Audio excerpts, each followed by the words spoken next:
Hello everyone, welcome to my YouTube channel. I am Simran Thapar. आज से मैं लीनियर अलजेब्रा का कोर्स स्टार्ट कर रही हूँ।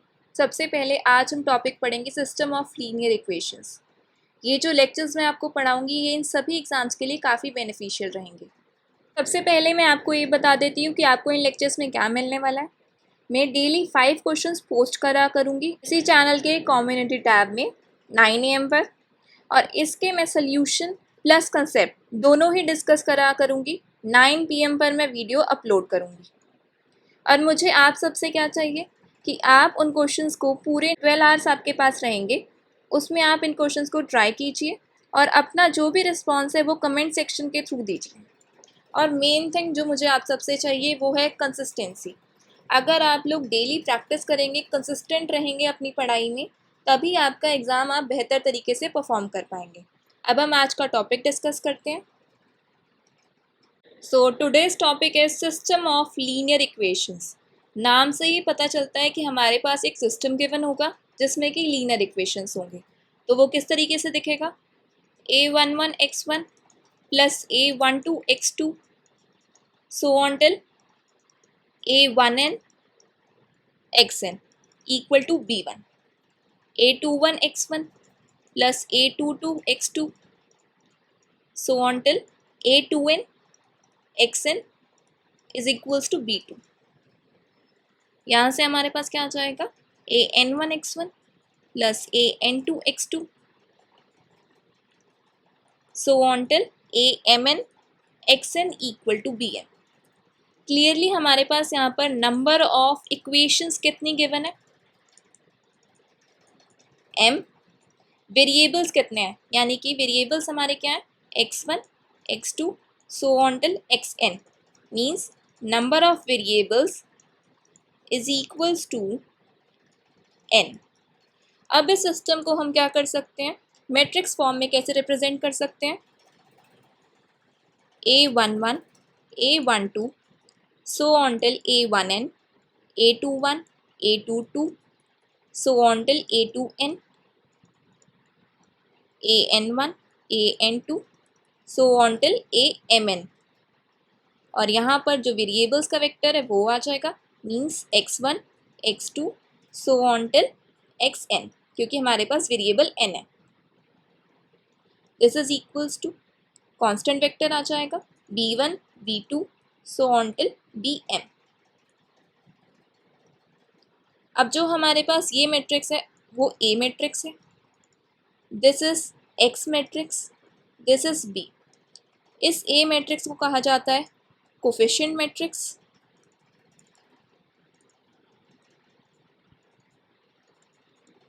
इस X मैट्रिक्स को क्या कहेंगे? Variable matrix. This B matrix is constant matrix. अब मेन टारगेट हमारा सिस्टम ऑफ लीनियर इक्वेशंस में ये होता है कि हमें टाइप ऑफ सोल्यूशन पता करना है। तो सबसे पहले टाइप्स ऑफ सोल्यूशंस।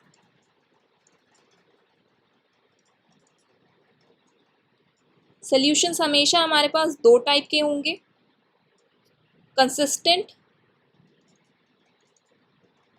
कंसिस्टेंट मतलब अगर सिस्टम के पास सोल्यूशन है, system has a solution. Inconsistent if system does not have a solution।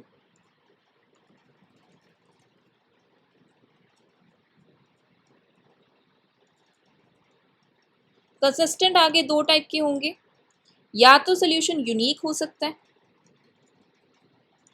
या इनफाइनाइट हो सकते हैं। इनकंसिस्टेंट का क्या मतलब है? सिस्टम के पास कोई सोल्यूशन नहीं होगा, मींस नो सोल्यूशन। अब हम टाइप्स ऑफ सिस्टम देखते हैं।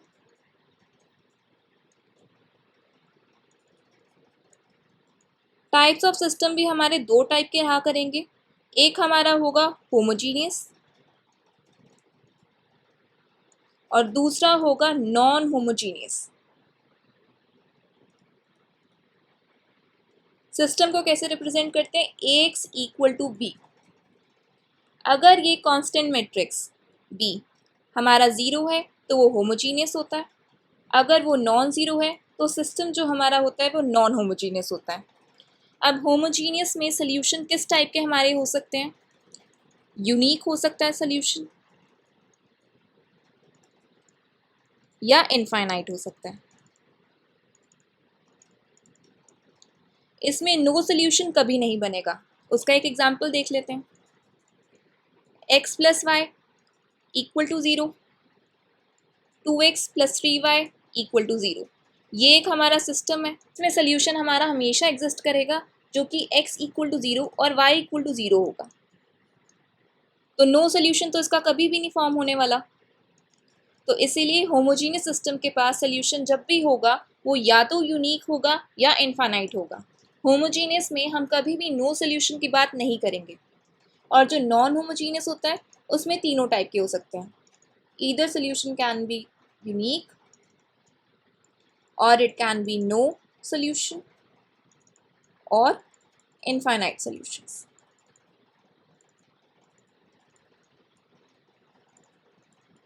अब जो हमारा बेस्ट मेथड है टाइप ऑफ सोल्यूशन जज करने का, दैट इज रैंक मेथड। अब हम उसको स्टडी करेंगे। सो रैंक मेथड को हम स्टेप वाइज समझते हैं कि कैसे करेंगे हम इसमें। फर्स्ट स्टेप होगा फाइंड द ऑगमेंटेड मैट्रिक्स। अब ऑगमेंटेड मैट्रिक्स क्या होता है? हमारे पास सिस्टम था AX equal to B. Augmented matrix में क्या करते हैं, हम A इज टू बी इस तरीके से लिख देते हैं। तो ये हमारा ऑगमेंटेड मैट्रिक्स होता है। अभी मैं आपको टोटल 5 क्वेश्चंस डिस्कस करूँगी इस लेक्चर में, आपको ये प्रॉपरली क्लियर हो जाएगा मेथड। स्टेप 2 हमारा क्या रहेगा, convert it to row echelon form by applying elementary row operations. Step third is, अब हम जज कैसे करेंगे कि सोल्यूशन जो हमारा आ रहा है वो कंसिस्टेंट है या इनकंसिस्टेंट है। अगर हमारा जो रैंक हो एक मैट्रिक्स का और ऑगमेंटेड मैट्रिक्स का, अगर वो less than equal to n आ रहा है, where n is the number of variables, तो जो हमारा सिस्टम होगा वो कंसिस्टेंट होगा। कंसिस्टेंट में मैंने आपको बताया था कि सोल्यूशन दो टाइप के होंगे, या तो वो यूनिक हो सकता है या इनफाइनाइट हो सकता है। अगर जो हमारा रैंक है ए मैट्रिक्स का और ऑगमेंटेड मैट्रिक्स का, अगर वो इक्वल नहीं आता है तो जो हमारा सिस्टम होगा वो इनकंसिस्टेंट होगा, मीन्स नो सोल्यूशन। अब आप में से अगर कई लोगों को रैंक नहीं पता, मैं रैंक बता देती हूँ। रैंक का मतलब ये होता है नंबर ऑफ नॉन ज़ीरो रोज, और उसको डिनोट कैसे करते हैं हम, इस तरीके से। अगर मैं कहूँ रैंक ऑफ मैट्रिक्स ए, इस तरीके से डिनोट करा जाता है। अब हम क्या करेंगे, रैंक मेथड को हम होमोजीनियस सिस्टम और नॉन होमोजीनियस सिस्टम, इन दोनों के लिए डिस्कस करते हैं। मैंने आपको बताया था होमोजीनियस सिस्टम में या तो हमारे पास यूनिक सोल्यूशन आएगा या इनफाइनाइट सोल्यूशन होगा।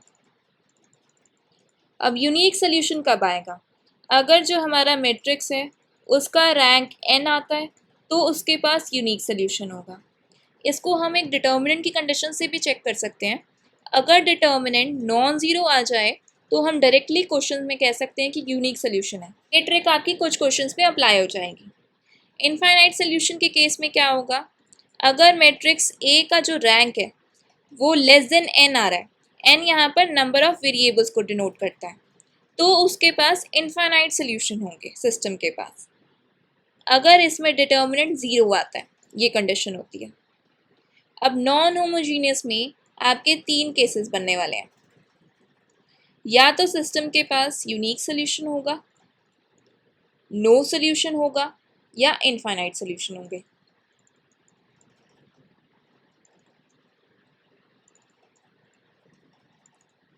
यूनिक सोल्यूशन कब होगा, अगर मैट्रिक्स का और ऑगमेंटेड मैट्रिक्स का, इन दोनों का रैंक इक्वल आ जाता है तो सिस्टम के पास यूनिक सोल्यूशन होंगे, और इसमें भी डिटर्मिनेंट नॉन ज़ीरो वाली कंडीशन आती है।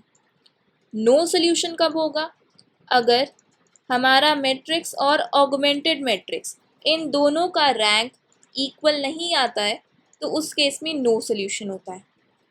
इसमें भी डिटर्मिनेंट ज़ीरो की कंडीशन रहती है। इनफाइनाइट सोल्यूशन कब रहेगा? अगर मैट्रिक्स ए का और ऑगमेंटेड मैट्रिक्स का, इन दोनों का रैंक अगर हमारा इक्वल आ जाता है और वो लेस देन एन आता है तो इनफाइनाइट सोल्यूशन एग्जिस्ट करते हैं। इसमें भी डिटर्मिनेंट ए का हमारा ज़ीरो रहेगा। अब इन सब के बेसिस पर हम क्वेश्चंस डिस्कस करते हैं। इस क्वेश्चन में हमें क्या गिवन है? v1 v2 up to v9 are column vectors of a 9 cross 9 real matrix a1 a2 so on till a9. These all belong to reals which are not all zero, be such that sum of ai vi is equals to 0। और पूछा हुआ system ax equal to sum of vi के पास किस type का solution होगा। Solution देखते हैं। हमें बोला हुआ है कि जो मैट्रिक्स ए है जिसका ऑर्डर 9 क्रॉस 9 है, उसके जो कॉलम वेक्टर्स हैं वो v1 v2 so on till v9 है। और हमारे पास क्या इन्फॉर्मेशन है कि हमारे पास कुछ कॉन्स्टेंट्स हैं a1 a2 so on till a9 which belongs to real not all zero such that sum of ai vi is equals to 0, i is equals to 1 to 9। इसको अगर मैं ओपन करूँ तो a1 v1 plus a2 v2 so on till a9 v9 is equals to 0। अगर आप सबको linearly dependent की condition याद है तो वो यही होती है कि हमारे पास ऐसे वेक्टर्स होंगे v1 से लेकर v9 तक जिनमें sum of ai vi equal to 0, और जो हमारे ये कॉन्स्टेंट्स होते हैं ये नॉट ऑल ज़ीरो, यानी कि सारे के सारे ज़ीरो नहीं होते हैं। तो लीनियरली डिपेंडेंट की डेफिनेशन से जो ये हमारे कॉलम वेक्टर्स दिए हुए हैं v1 v2 so on till v9, these are linearly dependent.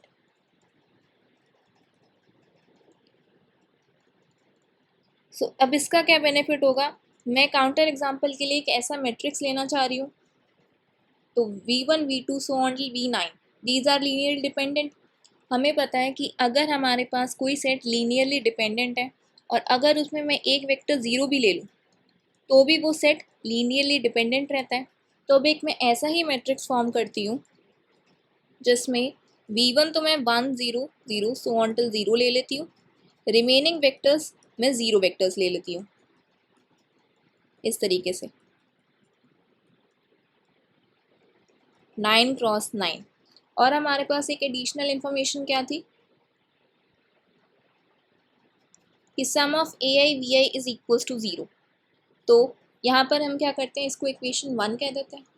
उसमें क्या कहा था उसने, सारे के सारे कॉन्स्टेंट्स ज़ीरो नहीं होंगे। तो मैं क्या करती हूँ, a1 को 0 ले लेती हूँ, a2 को 1 ले लेती हूँ और रिमेनिंग कॉन्स्टेंट्स को मैं 0 ले लेती हूँ। तो इक्वेशन 1 से क्या इम्प्लाई हो जाएगा, सम ऑफ ai vi,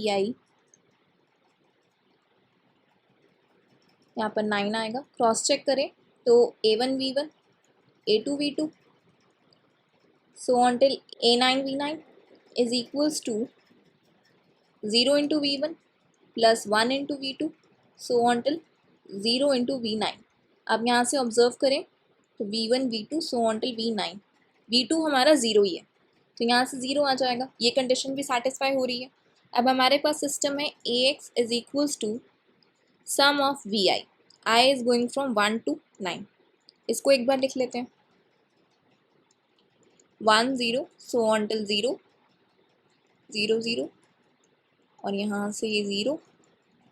इस तरीके से हमारे पास ये मैट्रिक्स है जिसका ऑर्डर 9 क्रॉस 9 है। अब x क्या बनेगा, हमारे पास इसमें 9 वेरिएबल्स होंगे, उन वेरिएबल्स को मैं a b c d so on till i ले लेती हूँ is equals to v1 plus v2 plus v9। अब जब इन सबको आप ऐड करेंगे तो हमारे पास क्या आ जाएगा, 1 0 सो ऑन टिल 0। अब इसको जब मैं मल्टीप्लाई करती हूँ तो ये मेरे पास आ रहा है a इज इक्वल्स टू 1 और जो b c i ये सारे के सारे मेरे फ्री वेरिएबल्स आ रहे हैं। फ्री वेरिएबल्स का क्या मतलब है, ये कोई भी वैल्यू ले सकते हैं, they can take any value. So system के पास कितने सोल्यूशंस हो जाएंगे, इन्फिनाइटली मैनी।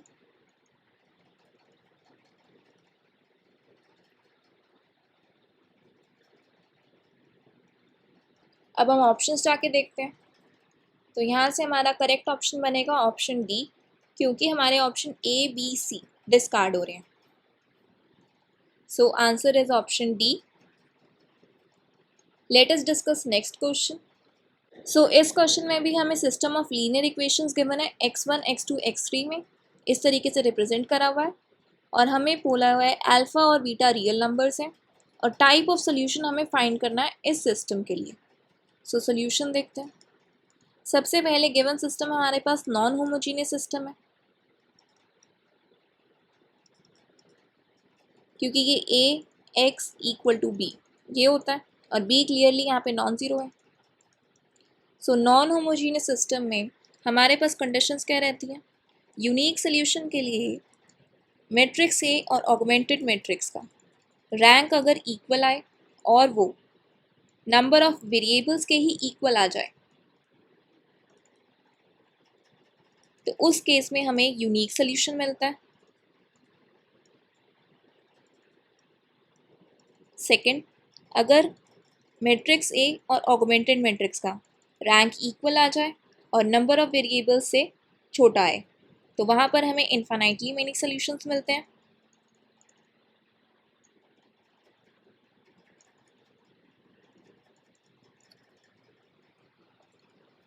अगर मैट्रिक्स ए और ऑगमेंटेड मैट्रिक्स का रैंक इक्वल ना आए, तो उस केस में हमें नो सोल्यूशन मिलते हैं। और यूनिक सोल्यूशन के लिए मैंने आपको एक और शॉर्ट ट्रिक बताई थी कि अगर डिटर्मिनेंट नॉन ज़ीरो आए तो हमारे पास यूनिक सोल्यूशन आता है। अब इस मैट्रिक्स ए का हम एक बार डिटर्मिनेंट चेक कर लेते हैं। हमारे पास मैट्रिक्स का गिवन है 1 0 2 1 -1 3 1 1 अल्फ़ा। इसका मैं डिटर्मिनेंट निकालती हूँ। डिटर्मिनेंट क्या आ जाएगा? -Alpha -3 -1 -2 +1 and 2। सो ये सॉल्व करके आएगा -alpha -3 +2 +2, that will be -alpha +1। अब डिटर्मिनेंट नॉन ज़ीरो चाहिए यूनिक सोल्यूशन के लिए, means alpha will not be equal to 1। तो उस केस में हमारे पास यूनिक सोल्यूशन आएगा। यूनिक सोल्यूशन का मतलब ये होता है मैट्रिक्स का रैंक फुल है, यानी कि वेरिएबल्स के इक्वल है, यानी कि रैंक ऑफ ए इज़ 3। और यूनिक सोल्यूशन में ए मैट्रिक्स और ऑगमेंटेड मैट्रिक्स का रैंक इक्वल रहता है। सो ऑप्शंस जाके देखें तो हमारे पास ऑप्शन बी यहाँ पर करेक्ट बनेगा, unique solution for any beta when alpha is not equal to 1। Option A यहाँ से नहीं करेक्ट बनेगा, क्यों? डिटर्मिनेंट हमारे पास क्या आ रहा है? -अल्फ़ा +1। वो कह रहा है एटलीस्ट वन सोल्यूशन एग्जिस्ट करेगा किसी भी अल्फ़ा की वैल्यू के लिए।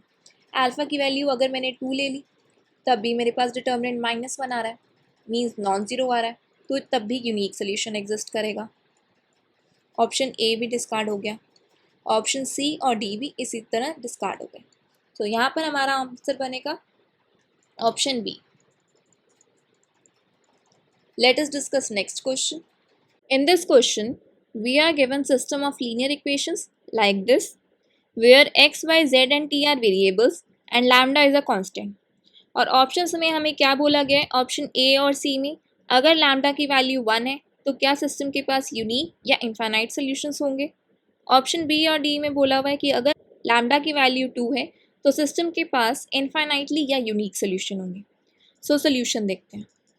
यहाँ पर हम अप्लाई करेंगे रैंक मेथड। तो उसके लिए सबसे पहले मुझे ए ऑगमेंटेड बी ऑगमेंटेड मैट्रिक्स लिखना पड़ेगा, वो हम लिख लेते हैं।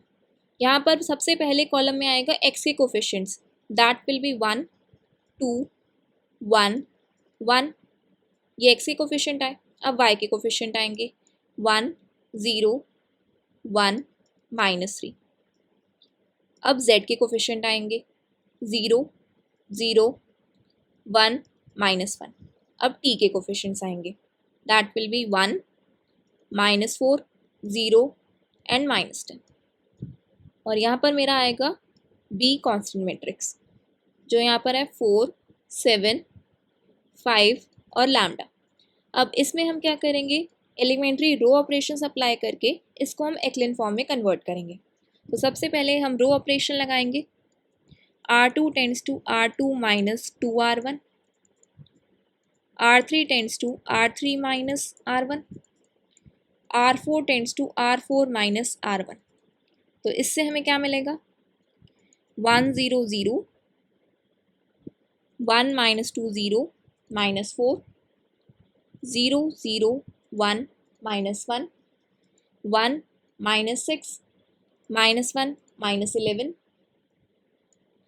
4 माइनस 1 1 लैम्डा माइनस 4।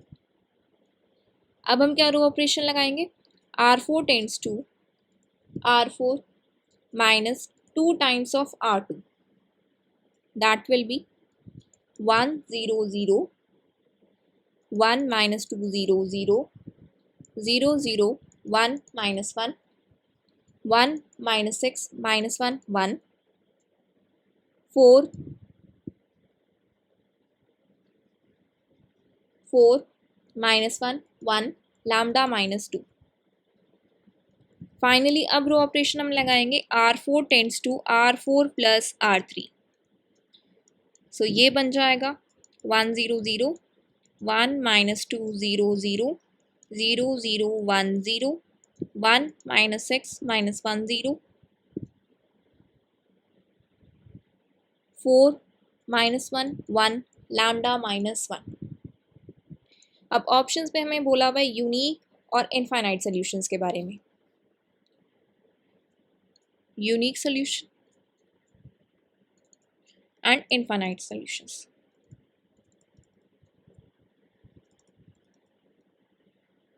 उसने क्या कहा है, अगर लैम्डा की वैल्यू हम 1 ले रहे हैं तो किस टाइप का सॉल्यूशन एग्जिस्ट करेगा। लैम्डा की वैल्यू 1 लेते हैं तो ए का रैंक यहाँ पर 3 आ रहा है, ये ए है हमारा, 3 नॉन ज़ीरो रोज हैं तो ए का रैंक तो 3 बन गया। ए ऑगमेंटेड बी का क्या रैंक बनेगा, यहाँ से 3 बन जाएगा। This implies rank of A is equals to rank of augmented matrix, पर ये लेस देन आ रहा है 4 से, नंबर ऑफ वेरिएबल से, तो इसके पास इनफाइनाइटली मेनी सॉल्यूशंस होंगे जब लैम्डा की वैल्यू 1 है। ऑप्शन हमने जाके देखा तो ये यूनिक नहीं आ रहा, तो ऑप्शन ए रॉन्ग हो गया, ऑप्शन सी यहाँ से करेक्ट हो गया। अब लैम्डा की वैल्यू 2 के लिए चेक करते हैं। लैम्डा की वैल्यू 2 आ रही है, तब भी हमारे पास जो रैंक बनेगा ए का 3 बनेगा, ऑगमेंटेड मैट्रिक्स का रैंक हमारे पास 4 बन जाएगा। Rank of A is not equal to rank of augmented matrix, तो यहाँ से हमारे पास ये नो सोल्यूशन आ रहा है, जबकि हमारे पास ऑप्शन बी और डी में बोला था इनफाइनाइट या यूनिक, तो यहाँ से ऑप्शन बी और डी भी हमारे रॉन्ग हो गए। So answer is option C. Let us discuss next question. So in this question, we are given that m and n are integers which are greater than 1. A is a m cross n matrix such that for some m cross 1 matrix B1, the equation Ax equal to B1 has infinitely many solutions. अब B2 हमें एक और matrix दिया हुआ है जो कि B1 के इक्वल नहीं है, उसके लिए हमें पूछा हुआ है इस सिस्टम के पास किस टाइप का सोल्यूशन होगा। सो सोल्यूशन देखते हैं। फर्स्टली हमें गिवन है Ax equal to B1 has infinitely many solutions.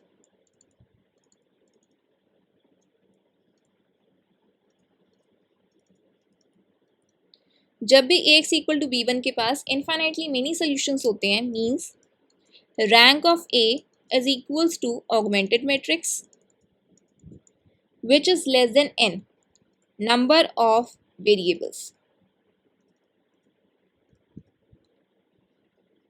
इस क्वेश्चन को मैं आपको काउंटर एग्जाम्पल से बताऊंगी।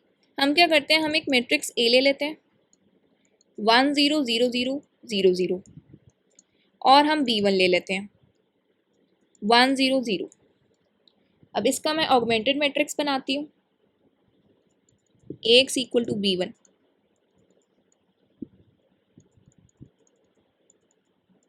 ये क्या बन जाएगा, 1 0 0 0 1 0 0। क्लियरली ए का रैंक क्या है यहाँ पर 1 है।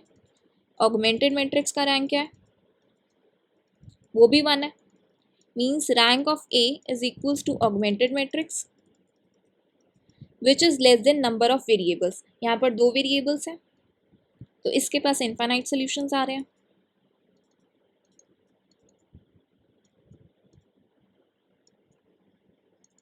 तो जो हमें गिवन कंडीशन थी क्वेश्चन में वो सेटिस्फाई कर रहा है।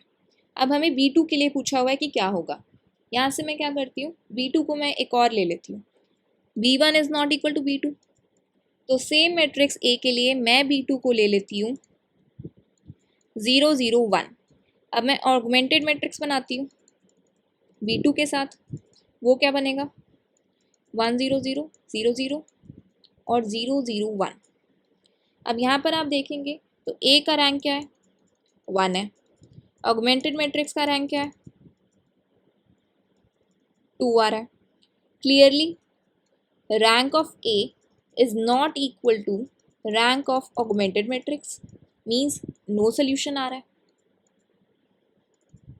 अब मैं B2 को कुछ और ले लेती हूँ, चेंज कर देती हूँ, उसको 2 0 0 ले लेती हूँ।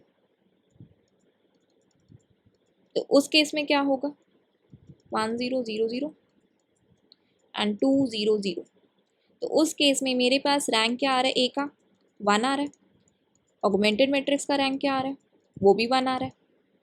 This implies rank of A is equals to augmented matrix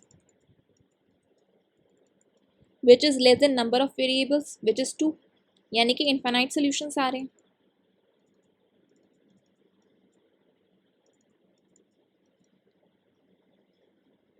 unique solution इसमें कभी भी क्यों एग्जिस्ट नहीं करेगा उसको भी हम एक बार देख लेते हैं। यूनिक सोल्यूशन अगर एग्जिस्ट करेगा तो वो सभी B2 के लिए करेगा, फॉर सम B2 के लिए नहीं करेगा। अब आप यहाँ पर एक और बात देखिए, जो ए मैट्रिक्स मैंने ऐसा लिया है जिसका रैंक फुल नहीं है 1 है, लेस देन 2 आ रहा है, वेरिएबल्स के इक्वल नहीं आ रहा है, तो यूनिक सोल्यूशन तो उसका कभी भी नहीं बन पाएगा। अब हम जाके ऑप्शंस देखते हैं। तो ऑप्शन बी यहाँ से डिस्कार्ड हो जाएगा। Unique solution for some B2 कभी नहीं बन पाएगा। Finitely many solutions for some B2 ये ऑप्शन भी डिस्कार्ड हो गया। तो ऑप्शन बी और डी डिस्कार्ड हो गए तो इसके करेक्ट बन रहे option A and C. So answer is option A and C. Let us discuss next question.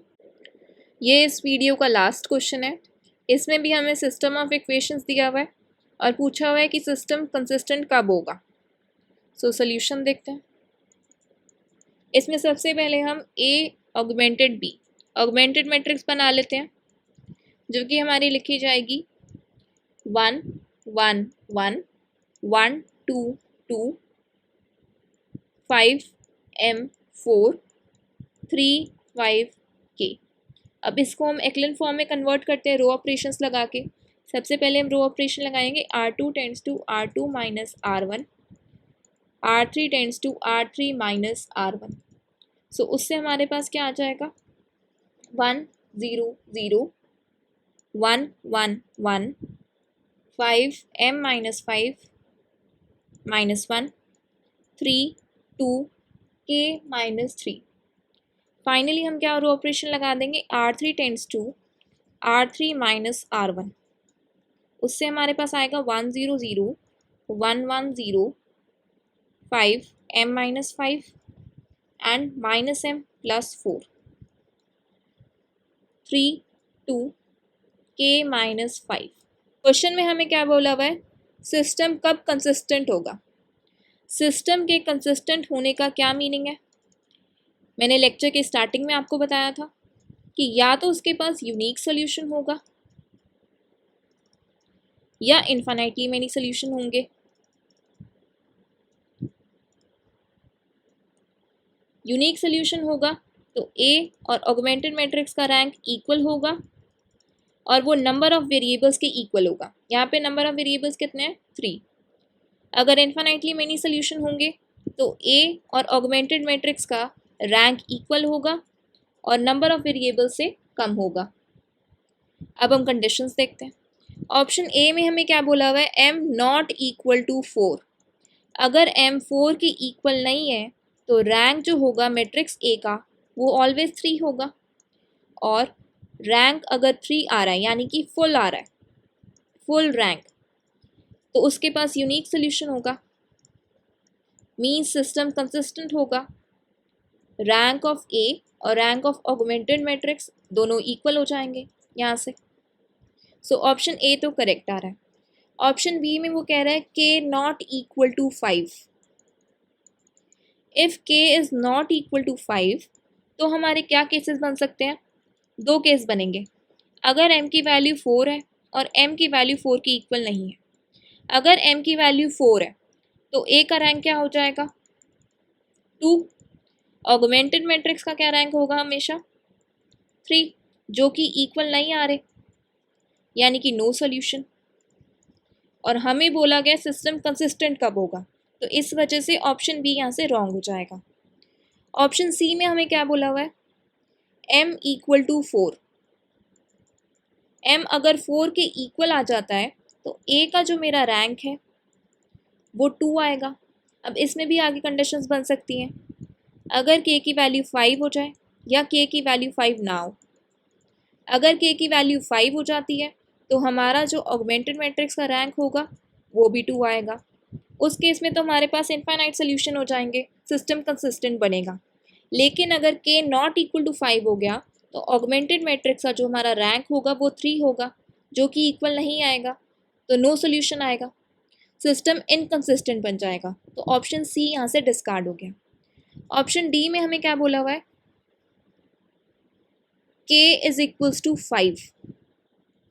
अगर k 5 हो जाता है तो a का रैंक क्या होगा और ऑगमेंटेड मैट्रिक्स का रैंक क्या होगा, वो डिपेंड करेगा m की वैल्यू पर। अगर m की वैल्यू हमारी 4 होगी तो a का रैंक हमारा 2 बनेगा, ऑगमेंटेड मैट्रिक्स का रैंक भी 2 बनेगा। मेरे पास क्या आ जाएगा, इनफाइनाइट सोल्यूशन। और अगर m नॉट इक्वल टू 4 आ रहा है तो हमारा रैंक ऑफ a क्या बनेगा, 3। ऑगमेंटेड मैट्रिक्स का रैंक क्या बनेगा, वो भी 3 बनेगा। This implies rank of a is equals to augmented matrix. This implies unique solution, यानी कि कंसिस्टेंट हो जाएगा। सो यहाँ से ऑप्शन डी भी करेक्ट आ रहा है। सो इस क्वेश्चन के आंसर क्या बन जाएंगे, option A and D. So answer is option A and D. अब ये एक होमवर्क क्वेश्चन है, आप इसको ट्राई करिए और कमेंट सेक्शन में इसका आंसर बताइए। Thank you for watching my video. Please like, share and subscribe my channel.